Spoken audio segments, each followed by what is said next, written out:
네, 이번 코너는 대표 해외 주식들의 일관 성과를 나타낸 순위를 살펴보는 시간이죠. 또한 간밤에 대체 무슨 일이 있었는지 하나하나 짚어드릴 거고요. 점점 빨라지는 것 같아요. 저는 순위를 달린 남자 순달람 한종목입니다. 오늘도 S&P 500 기준 수익률 상위 5개부터 달리겠습니다.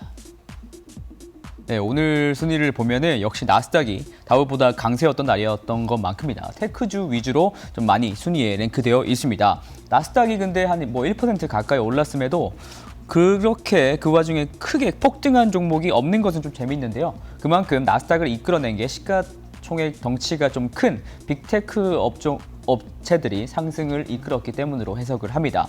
애플이 여기에 있는 게 참 대단한데 어제 3%가 넘게 올랐거든요.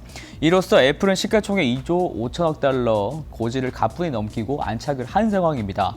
주가는 사상 최고치를 경신하면서 약 한 달 반간의 이제 횡보 구간을 뚫어내고 150달러 지금 저항선까지 좀 쉽게 벗겨낸 상황이고요. 2조 5천억 달러라는 금액이 어느 정도인지 감을 찾아드리기 위해서 제가 좀 찾아봤더니 이탈리아의 국가 GDP가 2조 달러 정도 됩니다. 네. 세계에서 GDP 순위대로 좀 손위를 꼽아보자면 인도 다음으로 애플이 8위입니다. 네. 독일까지는 무리일 것 같은데 영국까지는 어떻게 애플이 비벼볼 수 있지 않을까라고 생각이 들고 있고요.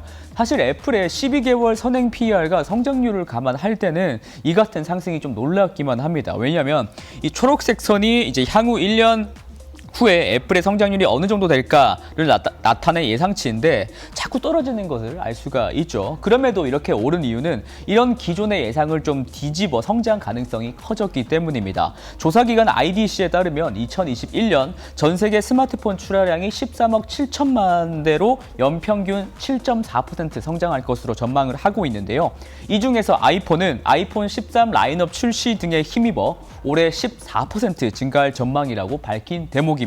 반면 안드로이드 핸드폰의 성장률은 6% 성장에 그쳐서 애플의 아이폰 성장세가 그만큼 무섭다고 볼 수가 있겠습니다. 특히 IDC의 수석 리서치 연구원은 더 많은 소비자들이 올해 프리미엄 스마트폰으로 좀 업그레이드를 하고 있어서 특히 1,000달러, 1,000달러 이상 핸드폰은 작년보다 2배 이상 많이 팔리고 있다고 하거든요. 그만큼 이제 프리미엄 폰의 대명사 애플이 가장 큰 수혜를 보는 게 아닌가라는 생각이 애플 투자자분들을 좀 기쁘게 하신 것 같습니다. 한편 오는 이제 9월 13일에 애플이 아이폰 13 라인업에 대해서 선보일 것이다라는 전망이 지금 나오고 있는데요. 벌써 2주밖에 안 남았습니다. 판매는 9월 17일에 될 것 같은데 흥행이 될 가능성이 매우 높아 보입니다. 왜냐하면 우선 구글 트렌드로 찾아본 아이폰 13에 대한 키워드 검색이 이렇게 계속해서 좀 증가를 하고 있기 때문입니다. 나오기만 한다면 돈줄을 내준다는 생각으로 모두들 좀 기다리고 있는 것 같은데요. 실제로 C넷이 최근 발표한 설문조사에 따르면 아이폰을 사용하고 있는 사람들 중에 44% 이상이 신형 아이폰 13으로의 업그레이드를 원하고 있다라고 밝혔었습니다. 하지만 이번 아이폰 13에서 새롭게 선보일 기대되는 5가지 특징을 제가 좀 정리를 해봤는데 이 정도거든요. 이거 노치는 사라지는 건 아니고요. 좀 작아지고요. 그 다음에 라이다가 이제 프로 모델이 아니라 다른 모델에도 이제 저가 모델에도 된다는 거고, 그 다음에 마스크 쓴 채로 페이스 아이디가 가능할지도 모르고, 사실 이게 크게 혁신적인 기술이 있는지는 잘 모르겠습니다만 어쨌거나 저도 살 겁니다. 네. 이게 바로 이제 브랜드의 힘인 것 같습니다. 저 같은 사람이 한둘이 아닐 거니까요. 그런데 이제 순달람이 저번 주에 이제 TSMC가 미세공정 파운드리 가격을 올린다고 했었죠. 애플도 실제로 이제 TSMC의 7나노 이하 공정을 사용하고 있기 때문에 4% 정도는 가격 인상이 있을 것이다라는 분석이 있었습니다. 그래서 애플이 좀 비용 때문에 힘들 수 있겠구나라고 생각했었는데 기우였습니다.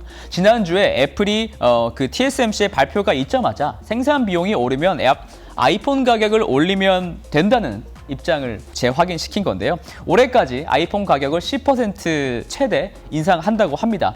생산 비용이 인상하는 상황에서 최종 소비자에게 비용을 떠넘길 수 있다. 이게 바로 브랜드의 힘입니다. 애플이 애플했다라고 볼 수가 있겠습니다. 그리고 애플은 세계에서 가장 훌륭한 반도체 칩을 설계하는 전문가 집단입니다. M1 칩이 작년 11월에 나온 이후로 인텔을 아주 궁지에 좀 몰고 있는데요. 나온 지 아직 1년도 채 안 돼서 차기 모델 M1X 칩도 곧 선보일 계획이라고 합니다. 연말까지 M1X 칩이 탑재된 맥미니와 맥북 프로 모델이 나올 것이라는 좀 소식이 있는데요.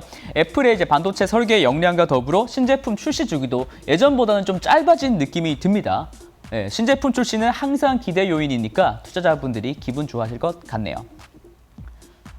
네, 다음은 이제 하락 종목 5가지입니다. 딱 눈에 띄는 종목들이 있는데 바로 항공주죠. 네, 항공주가 약했던 이유는 명확했습니다. EU에 속해 있는 국가들이 미국을 코로나 안전국 명단에서 제외할 것임을 권고하기로 합의했다고 합니다. 이런 EU의 조치로 그동안 좀 가속도가 붙었던 미국발 유럽행 여행에도 좀 위축되는 효과가 있을 것이라고 좀 예상이 되는데요. EU와 그럼 미국과의 코로나 신규 확진자 숫자 차이가 좀 있을 것 같아서 제가 CDC로부터 좀 찾아왔는데 이것은 지난 일주일간 전 세계 10만 명당 신규 확진자입니다. 네, 유럽도 그렇게 청정지대는 아닌데 확실히 미국이 제일 새파랗습니다. 미국의 평균 감염률이 EU에서 EU보다 좀 높으니까요. 명분은 확실히 있는 것 같고요. 한편 델타 항공에서는 코로나에 아주 질려서 그런지 백신 안 맞은 직원에게는 건강보험료를 더 내라면서 직원들을 좀 압박하고 있다고 합니다. 당장 11월 초부터 건강보험료가 월 $200 인상될 것이라고 통보한 것인데요. 백신도 지금 최종 승인이 됐었고 이러한 트렌드로 인해서 미국 내 접종률은 단기간에 일단은 좀 빨리 올라가지 않을까라는 생각이 드네요. 네, 다음은 이제 순달람의 히든 코너입니다. 오늘은 이번 주 첫 번째 순달람이니까요. 미래에셋증권을 이용하시는 전체 고객님들께서 선택하신 10종목 다 알려드리겠습니다. 여러분들의 선택은 꽉 차 있는데 이런 날은 또 처음인 것 같습니다. AMD를 한 종목을 제외하고는 모두 다 올랐습니다. 네. 빅테크 종목들이 딱 보이는데요. 알파벳, 아마존, 마이크로소프트가 있고요. 이처럼 투자자분들이 좀 관심이 좀 지대하신 빅테크들이 좀 많이 있습니다. 이 빅테크, 미국 5개 기업이 증시에 차지하는 비중이 계속 늘어나고 있거든요. 그러니까 이런 현상이 지속이 되면 지수는 오르는데 내 주식은 안 오르는 현상이 있을 수 있습니다. 그래서 투자자분들이 이런 주식 사놔야지라는 동참해야지라는 생각으로 매수세가 더 몰리는 것으로 지금 현상이 생기는 것 같고요. 그리고 오늘 제가 말씀드릴 종목 구글 알파벳의 차트를 보시면은 차트가 자로 잰 듯이 정말 아름답게 올라가고 있습니다. 네, 구글도 어느새 시가총액이 2조 달러에 근접해가고 있는데요. 사우디 아람코보다는 2조 달러에 좀 먼저 골인하지 않을까라는 생각이 좀 듭니다. 네, 다 아시겠지만 구글은 글로벌 검색 엔진 점유율 부동의 1위입니다. 이를 통해서 광고 사업을 하는데요. 특히 플랫폼에 지출되는 광고 비용 측면에서 가장 큰 산업 중 하나가 여행 산업입니다. 부킹홀딩스, 익스피디아 등 여행사 관련 보고서에 따르면 2020년 구글 광고비가 75%나 줄었지만 특히 경제가 계속 리오프닝으로 다시 회복되면서 구글의 메인 비즈니스인 광고 비즈니스가 향후 몇 년간은 회복 기조에서 다시 좀 긍정적일 것이다라는 것을 좀 일단 깔고 가셔야 될 것 같습니다. 그리고 지금 저희가 지금 여기에 있는 유튜브 플랫폼의 성장세가 아주 무섭습니다. 성장률 자체가 이게 오렌지 선이 성장률이거든요. 자체가 지금 아주 두드러진 상승을 보이고 있는데요. 리오프닝 흐름에도 불구하고 작년 상반기보다 성장률이 좀 아주 무섭게 오르고 있습니다. 여기에 투자자분들이 좀 공명하시고 있는 것 같은데요. 유튜브가 성숙이 아니라 아직도 성장 초기라는 점에서 말입니다. 네. 이거는 제가 재미로 찾아봤는데 유튜브에 1년간 제일 돈을 많이 쓴 광고주 순위인데요. 1위가 애플이고요. 그다음에 재밌는 건 트럼프가 바이든보다 돈을 더 많이 썼더라고요. 유튜브 캠프에서. 네. 이거는 좀 재밌었습니다.